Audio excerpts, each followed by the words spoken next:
in here. I'd like to make you aware of QR codes on the program on the wall where you can find links and more information about our symposium. Maybe think about joining us again tomorrow.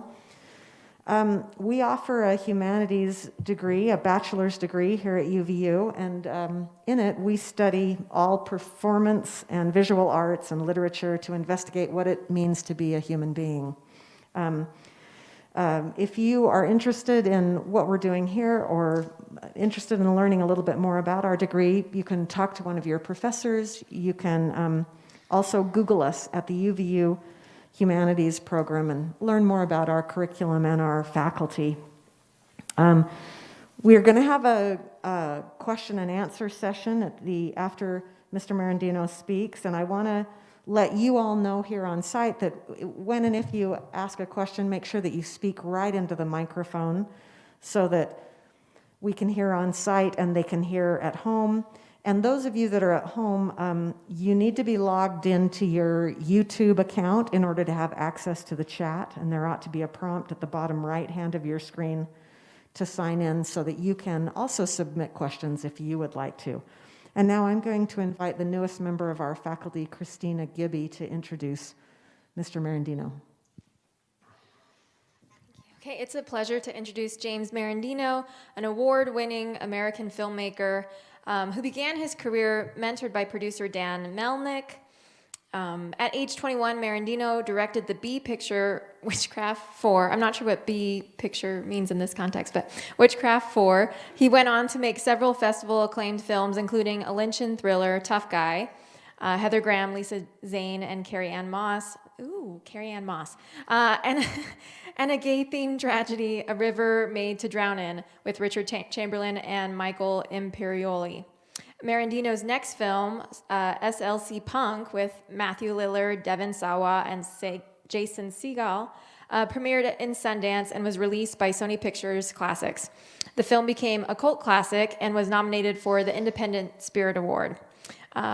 James's body of work crosses many genres with varied styles, and today his presentation is How a Deviant Medium Defined the American Dream. Okay, so thank you for the introduction. I'll say it real quickly though that a B movie, Witchcraft IV, usually means a movie that is not an A movie. So it's usually salacious or transgressive, which is on topic, and usually features nudity and whatnot. Now, Witchcraft IV, to say that it was a B movie is being very kind. It was more of a D or an F movie. So anyway, moving on. So what I wanted to talk about, I'm going to talk about how Hollywood implemented a code. And before this code existed, Hollywood made scandalous, was considered degenerative, was considered transgressive. It was considered a nasty sort of lurid medium. And after this code was implemented, Hollywood became a place where a place that reflected the White Anglo-Saxon Protestant view of what America should look like, all the way up into the 60s, and then of course it all fell apart when people started questioning what morality was during the sexual and the other 60 type revolutions. So okay, so let's start from the beginning. I'm going to go back to France. In France, so there's some argument about where cinema was invented, whether it was cameras were invented in the United States by Edison, film cameras, but they also were invented in France by the Lumiere brothers and by a filmmaker named Melnick. So movies in France were sort of with a fantasy or effects paradigm was invented by Melnick, and a realist paradigm invented by the brothers Lumiere. These early films occasionally attracted a large audience and sort of set the tone for what art cinema would be and what respectable, what a respected medium it could be, and ultimately set the tone of how the French would influence art throughout the 20th century, which included sort of what we would call modernism. So now come to the United States. In the U.S., films began as a sideshow attraction and were sort of tawdry and attracted porn, sort of porn and smut peddlers. So that's sort of our Americans the Americans' beginnings of cinema. Now, excuse me, I rant a bit, so sometimes I'll go on tangents, and so you have to, bear with me. So let's talk about Edison. So Edison invented the camera. He invented it for the United States, and he invented a means to which to watch cameras. And a lot of people get this mixed up because Edison, he wasn't really he was an inventor, but he also had this factory where he hired a lot of people to invent things. And what he really was mostly known for is patenting things. So Edison liked to put patents on things that his people would invent at his factory, pay them pennies, and then make lots of money selling the patent. And he had a patent on the camera, the film camera, and eventually also the projector. And he wasn't letting that patent out of his hands very easily. He wanted to be the sole person to make movies. And in the beginning, this is like turn of the century, 1900. They were pretty much, like I said, sideshow sort of attractions that would wow audiences with, images of basically like waves coming at the camera or a train heading toward the camera, and people would scream and then eventually he even made a short film where there was a kiss that lasted too long, and people were scandalized by this. They just couldn't believe that human beings kissed. So now that's how it began. So now, as a business, okay, so this is where it gets tricky. So it was the industry attracted Jewish immigrants, and how it began is that the industry became dominated by Jewish immigrants because in North America, as in other places, whole industries were closed to Jews because of anti-Semitism. Even in their original home countries, they were subject to campaigns of anti-Semitism, murder, and in the U.S. to somewhat less homicidal anti-Semitism.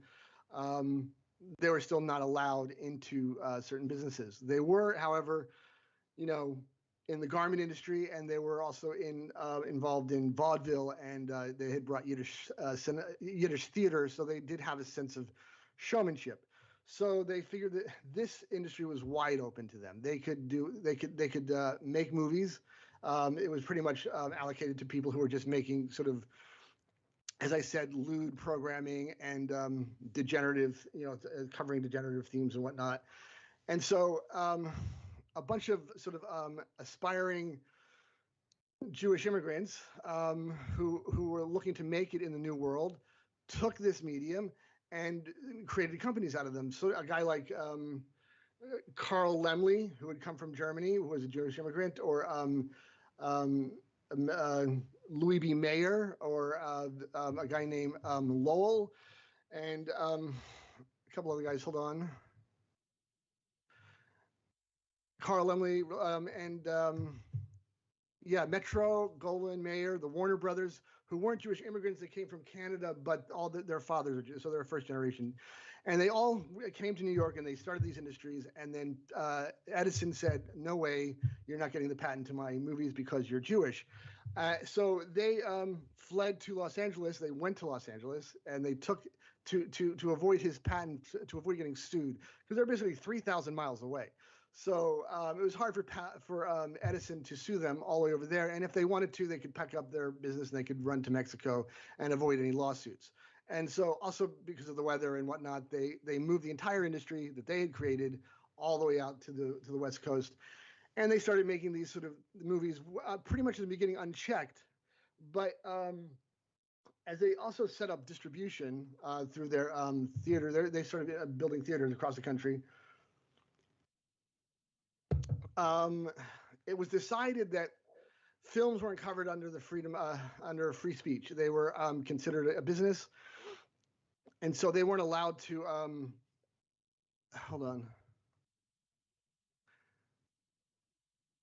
Yeah. So basically, the industry, states were allowed to censor any movies they wanted to because they weren't covered under free speech. They were considered like a product, and so therefore they were really regulated. So multiple states were banning movies.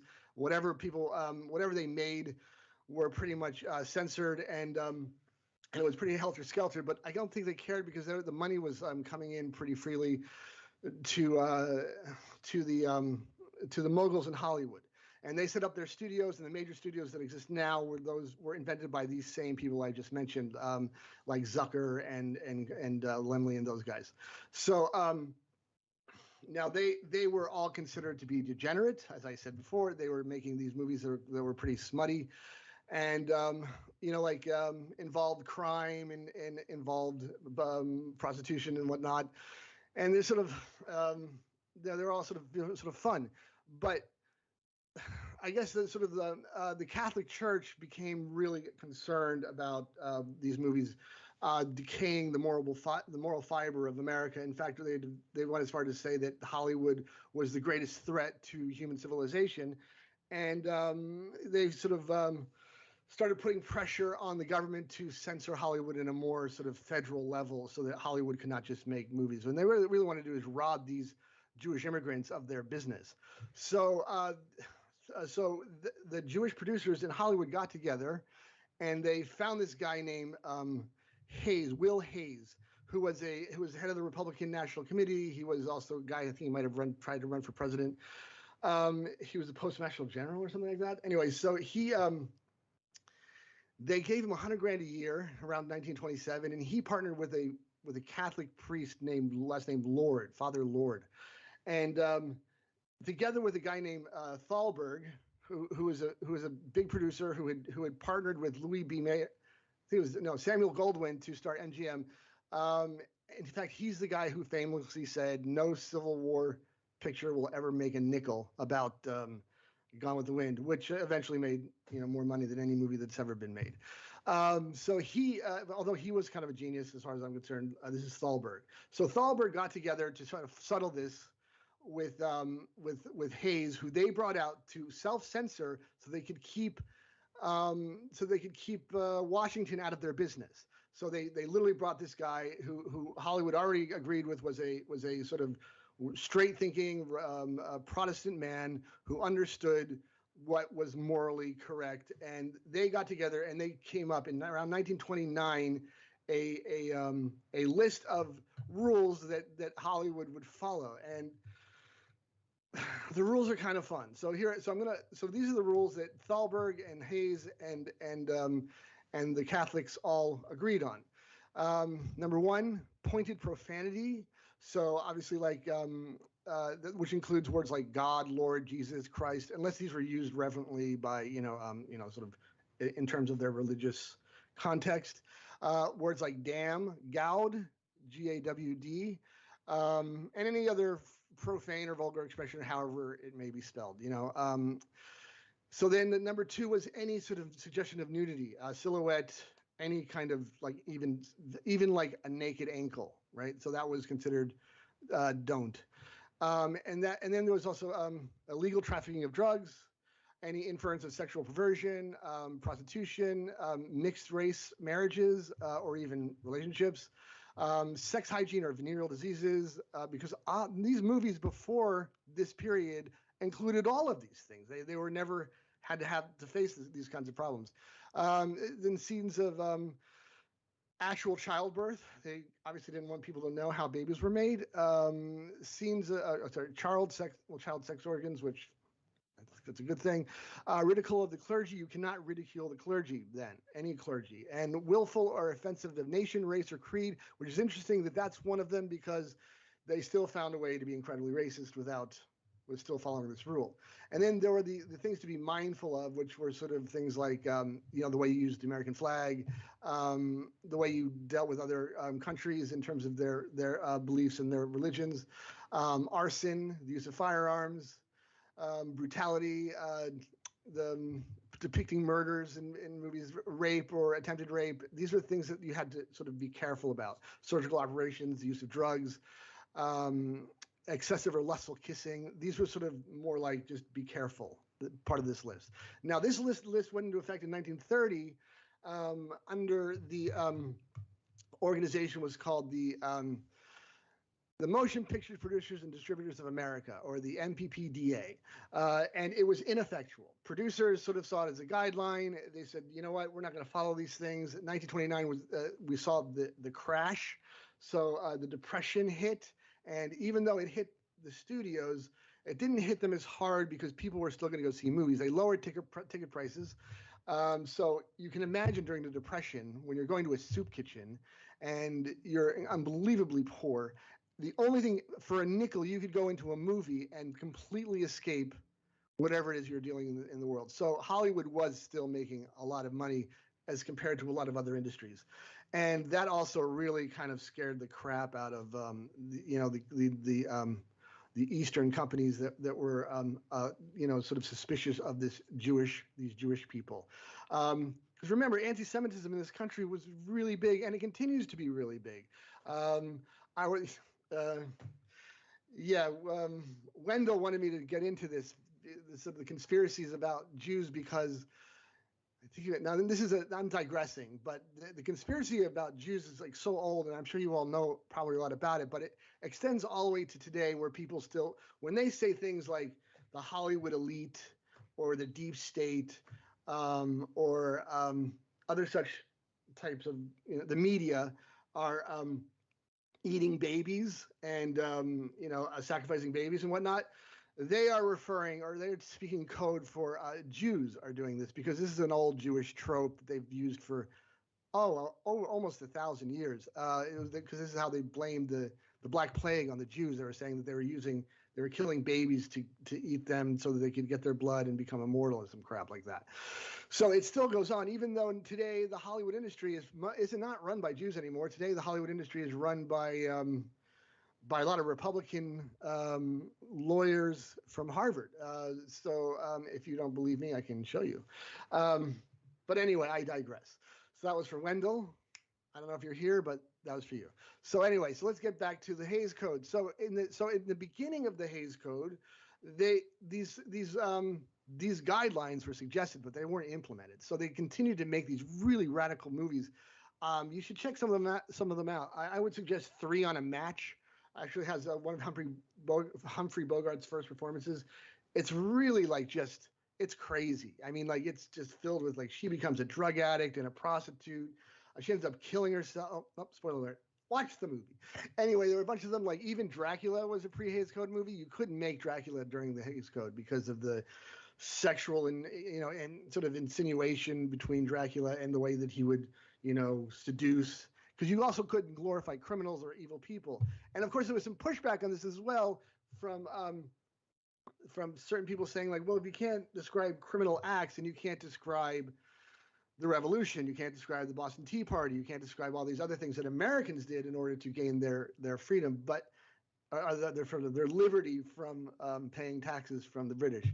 But I don't know, that sort of went unheard, and it didn't really matter because not until 1934 the code really wasn't taken that seriously. But this guy named, let me find his name, Joseph Breen, joins the in June of 1934, and he says, we're going to clean up Hollywood once and for all. And the reason why he did this is because they got a lot of pressure from this thing called the League of Decency.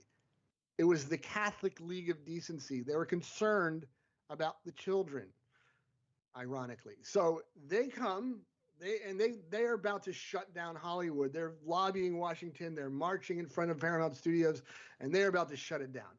So they said, we do have this we're paying this guy $100,000. We have this sort of this sort of our own censorship. We don't need this. So why don't we just hire this guy, Breen, who is a pretty kind of a very moral, hardcore guy. And he set up this, he reinstated or reasserted the rules, narrowed them down, and said that all studios, in order to release a movie, why don't you send it through our thing called the PCA, I think it was called. I have to try to find that.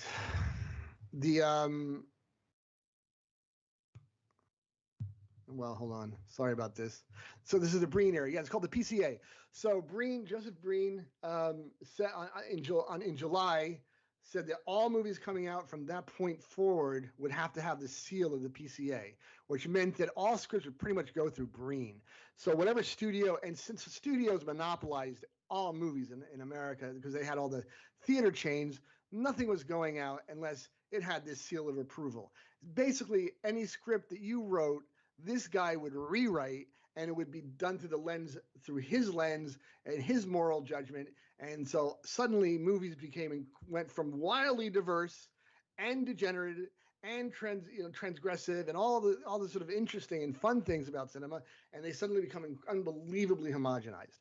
And they all sort of reflected the same thing. And during the Depression, it was sort of became like this way to even push FDR's New Deal and to sort of promote American values, and it suddenly became this sort of propaganda machine. And then the war comes along, World War II comes along, and man, does it become like, I mean, first off, Hollywood just jumped on that as a way to sort of just suddenly become like part of the American dream. So these Jewish filmmakers who were still there, these moguls, were still being like, so like, I mean, for instance, Carl Laemmle, who was a giant, wealthy Hollywood producer and mogul in Los Angeles, was not allowed to go into the Biltmore Hotel because it was a restricted hotel because he was Jewish.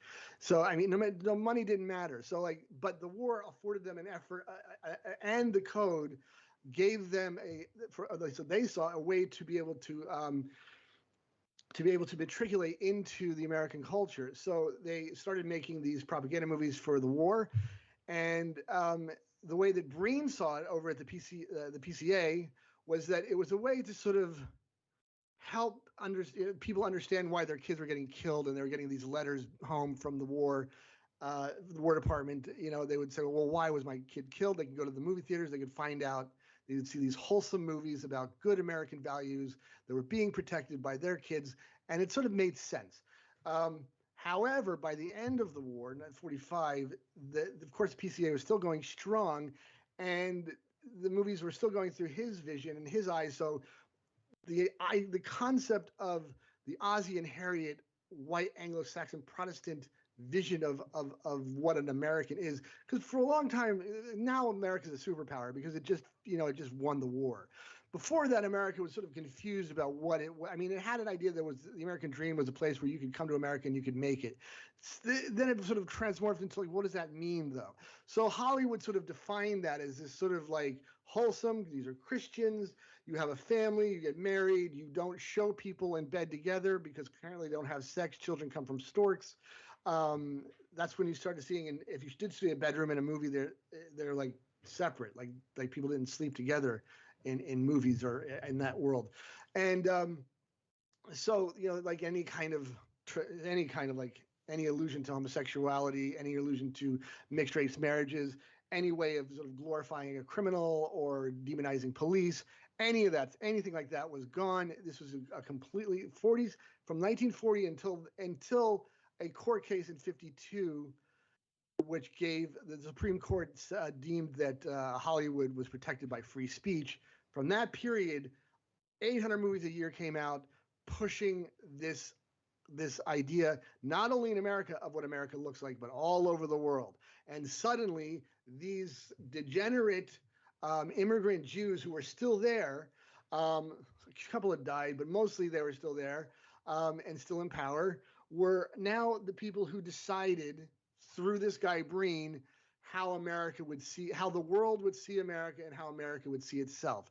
And it was a wholesome place where good things, where justice was there, where there was no such thing as racism, there was no such thing as injustices, there was no such thing as, there was all like social equality wasn't an issue.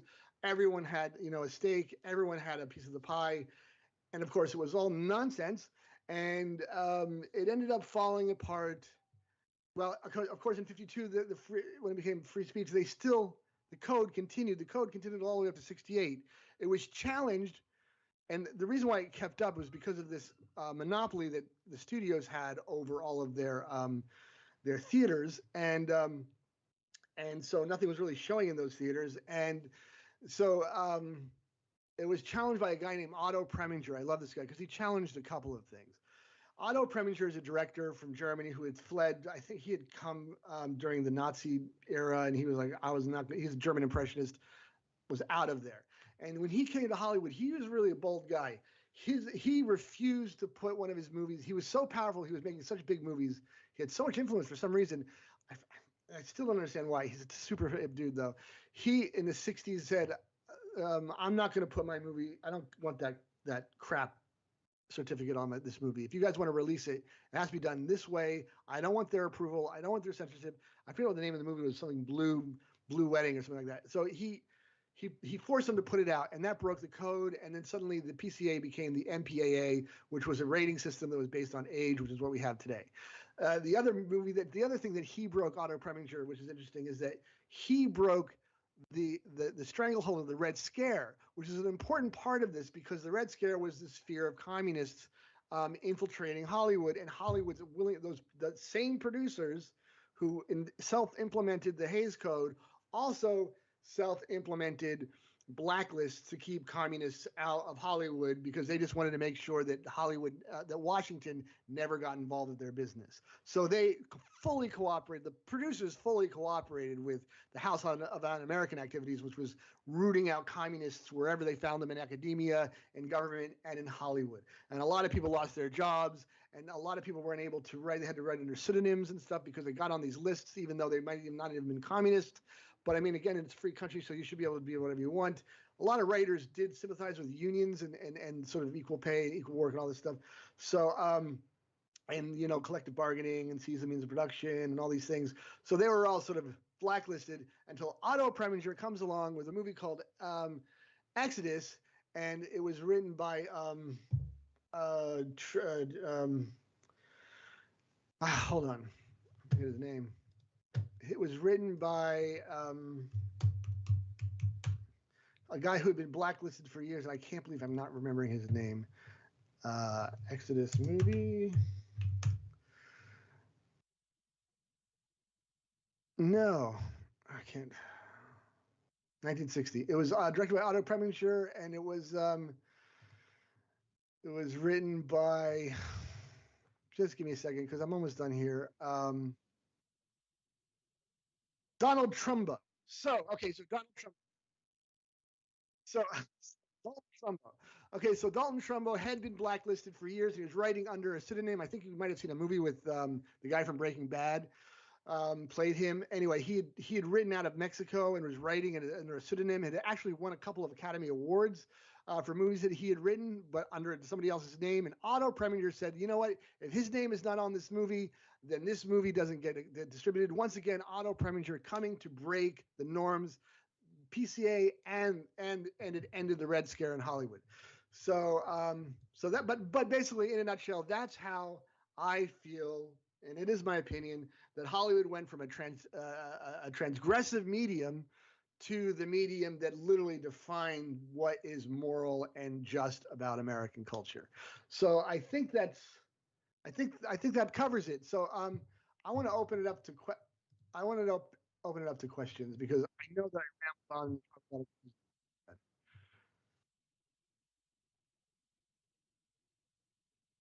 on. What happened?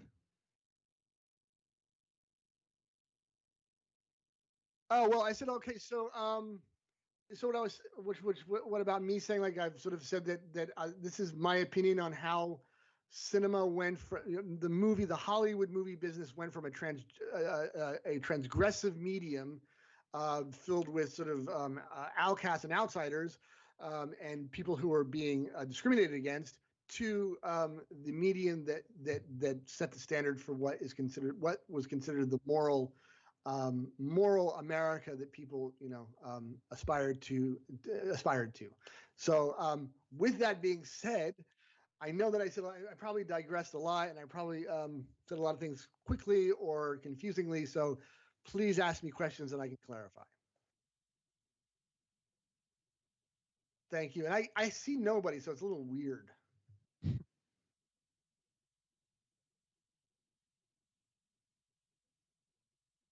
Okay. Yes. I think the modern film industry is like, if it's holding value, really. I feel like I've heard a lot of people say that the film industry nowadays is kind of falling apart, and I'm curious on your insight on that. Well, okay, so that's a good question. I think that what's happening is that the film industry is doing fine, but they've sort of focused on effects. So when CGI and visual effects became they become more interesting and less expensive. Okay, so the original rule of cinema was to be a spectacle. So when they started out, they were spectacles, like I was talking about before. The first movies were just waves crashing on a screen, and so to a certain extent, that continues to today. Hollywood, the idea to make a movie is to make people go wow. So for a long time, they had to rely on stories, good stories, to make people go wow. But with CGI, now you can do to a certain point, and you can do pretty much anything. So the superhero movies, the Marvel movies, DC movies, they're taking precedence because they have the most effects. They create the most on the screen relative motion, so they sort of feel like roller coasters, and so that's why they're focusing on those movies. But still, independent movies are being made. The problem is the internet. The internet came along, and people could bootleg small movies, and they destroyed that industry pretty much. And I'll tell you how. In the 90s, I'll give you an example. In the 90s, I made a movie called Toughguy. She was mentioning it, with Heather Graham and CarrieAnne Moss and Lisa Zane. I made that movie for $500,000. I sold the movie. We sell these movies by territory. So I sold the movie to Germany for $500,000. I sold the movie to France for $200,000. I sold the movie to Italy for $100,000, England for $200,000, America for $500,000, Australia, on and on and on. So ultimately, I ended up selling like $3 million. That movie made. I sold it for $3 million. And now those same territories, that would be like, I could maybe sell it to Germany for $50,000, $25,000. That's a big hit.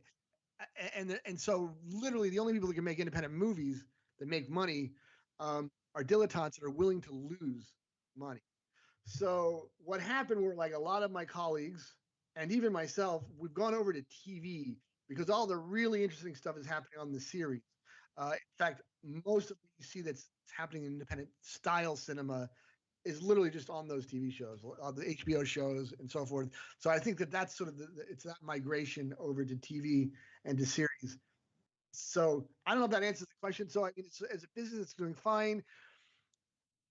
What you're not seeing are big studio movies, big studios making like The Godfather or really interesting stories. Because I mean, there's just, I think, look, I'm not against Marvel movies, but they're all Marvel movies, all of them, or DC movies, and of course they reboot Star Wars. I mean, like, they're all that. So I'm not against that, but it'd be nice to see a big studio movie that covers some other subjects, but he can't do it now because people won't go to the theater to see it. So does that answer your question? Yeah, that's great. Thanks. Thanks. Hi. So, wait, can you hear me? This seems like it's okay. Oh, okay, cool. So, you were talking about how a lot of independent filmmakers are going to TV. So I'm wondering if you would agree that, and especially now, that limited series television is maybe a better medium to tell meaningful stories than film or just cinematic movies? If you want to make a living, yes, I do. I think the opportunities are there. And if you're trying to get into it, try to get into. If you can get into that, you're in it forever, and it pays well. I mean, you can actually make a living. It used to be, as an independent filmmaker, I can make a living just making independent movies. That I can't. I mean, like, legitimate independent movies, not like, movies that they say are independent, or those few movies that catch lightning in a bottle and suddenly, like, somehow make $100 million. I'm talking about just making independent movies and selling them overseas. That model is, as far as I can see, is dead. So, I mean, like, a movie that I would normally make for $3 million, they're saying, well, maybe you should make it for $300,000. And a movie takes a year to make. What am I making, 30 grand at most? You can't, I'm probably, this is not a living. But as you were talking about, in the miniseries, even if it's Netflix or whatever, but there's so many streaming services, they're all getting into the business. They actually pay a salary, so we unions just settled a bunch of agreements with the streaming services about scale and minimums and stuff like that. So yeah, I think that's where it's happening. Would you say from maybe a storytelling standpoint that, like, which would you say is easier or better from telling stories? Because like in miniseries, oftentimes you get more time to develop characters. I agree. Now here's what I think. For me, it's easier to write a screenplay that's an hour and a half and tell a really interesting, fun story. But it's you'll have more success if you can write a series and sell it and get a network or a streaming service behind it, and then you can tell that whole thing, and then suddenly it's an IP, and you can build on it, and you can keep telling that story. I mean, I still think they're very different ways of telling stories, but I'm seeing more of those stories that used to be told by big movies where they would spend a bunch of money on like I said, The Godfather, which is ultimately like 9 hours long anyway, so it is kind of a miniseries. You're now seeing that happening on TV. Like you would see The Godfather now would be done on television. It would be a miniseries. So yeah, I think it's a good place to be. I think it's changed. It's definitely, I think it's the place to be for independent filmmakers. You know, if you want to make, you know, Iron Man, then you can go to the studios. Cool, thank you. Sure. Did I answer? I don't want to not answer your question. Okay. Yeah, I kind of just wanted to follow up on what you were saying about your conclusive statement about the origins of Hollywood kind of being based around, as you said, like degeneracy and more being kind of the opposite of like common American morality, like what it's put out to be. And then it transformed into more of like the common American morality Hollywood as presenting it during World War II.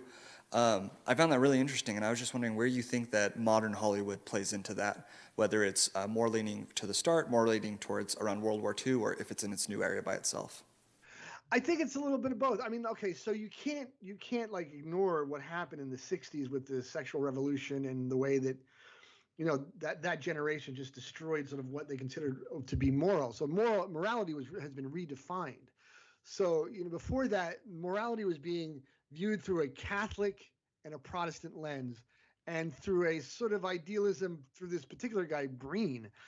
He was, I guess, he was sort of a prominent figure in the Protestant church, prominent figure in the Protestant church. He was an elder or something like that. I don't know what that means. I didn't even know there was an elder. But so it's interesting. So movies were so splintered after that. So when we get into the 70s and 80s, in the 70s, definitely got like sort of anti-war movies, more sexual, you know, inclusion, sexual sort of, you know, showing sexuality, homosexuality, mixed races. Even like, what was the first movie?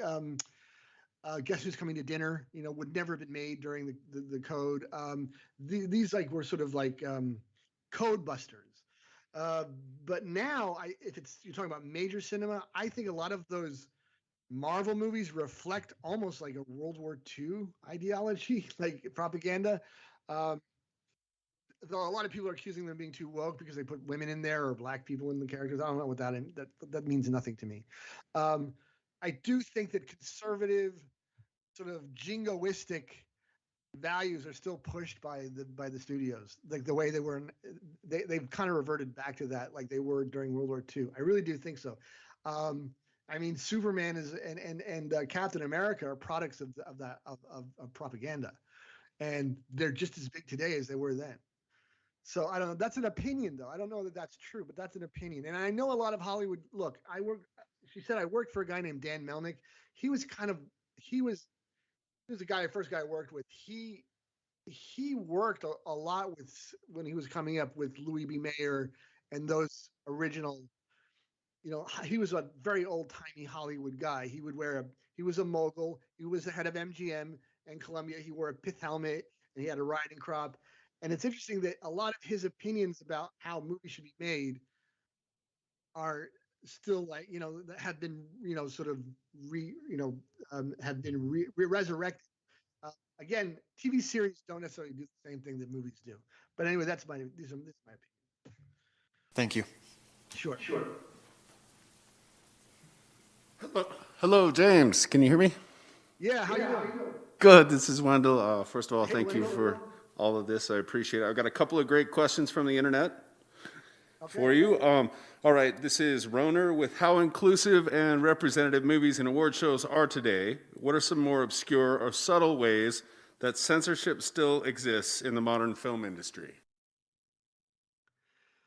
Well, censorship still exists. You can't just make any movie.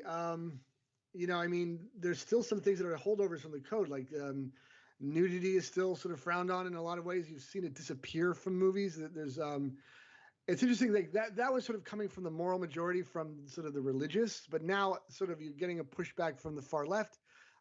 I wouldn't say the far left, from sort of performative liberal ideology that says that certain things are sort of exploitive. So there are I can't. There are things that are being censored. A lot of language is being censored, and it comes from everybody. So it does become a little frustrating when you're writing, and then people saying, like, for instance, I wrote a script once where I was using the F word too much, and they're like, no, can't do that. And then on the other hand, I was maybe saying things that were problematic that I didn't believe were problematic, but they felt that they were sort of. I was pushing too much of a white white hegemony point of view. I guess I kind of understood it, but on the other hand, it was sort of relevant to the topic. So I don't know. Censorship exists. Nice, thank you.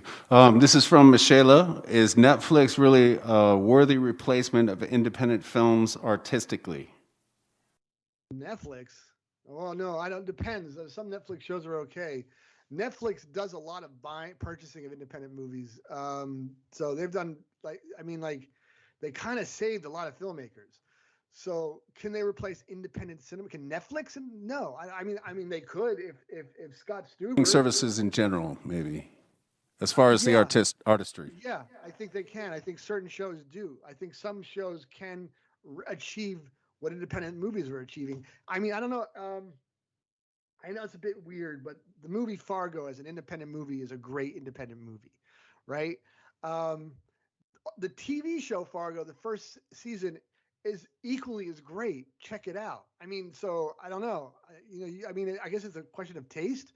But for instance, also I was watching Euphoria, and there was one episode I saw that was completely insane about her and like having the lead character is having withdrawal symptoms and is trying to get away from being put in rehab. And that whole episode was incredibly intense, and it was a little bit like watching Train Spotting. So I don't know. I mean, again, it's a question of taste. I sense that the person asking the question doesn't believe that, and you're welcome to that point of view. I consume a lot of media, and modern contemporary independent cinema has let me down. I'm not seeing people push the envelope or be aggressive enough, even though the equipment is unbelievably cheap. I'm finding a lot of independent cinema to be sort of mumblecore and handheld and not particularly innovative. They're just sort of telling these stories in the style of, I guess, influenced by John Cassavetes, who was great, but the sort of that renaissance of really exciting cinema where you'd be aggressive with how you would use the language of cinema and the stories that you would tell people aren't being ambitious enough. But I do find ambition in the TV shows. So maybe that's a question of just because independent cinema is hard, independent movies are so hard to get financed. So I don't know. It's hard to say. I mean, if the financing was there, maybe independent movies would be better than TV. Than the streaming services. If you're asking, is it a good substitute? I'm not saying it's a good substitute. I'm saying it's where it went, because the money isn't in independent movies anymore. It just, you can't get it. You can't get the money unless you are independently wealthy. You're a dilettante and you're willing to lose money. But then if you're coming from that point of view, probably your movie is going to be like, not so edgy. So I don't know. That's my opinion. It makes. James, I want to say thank you so much. Please go out and watch all of James Merendino's films, because they are all edgy and artistic, and unusual for independent cinema these days. So thank you very much, James. That was awesome. Thank you. I really appreciate it. Thanks for having me. Thank you.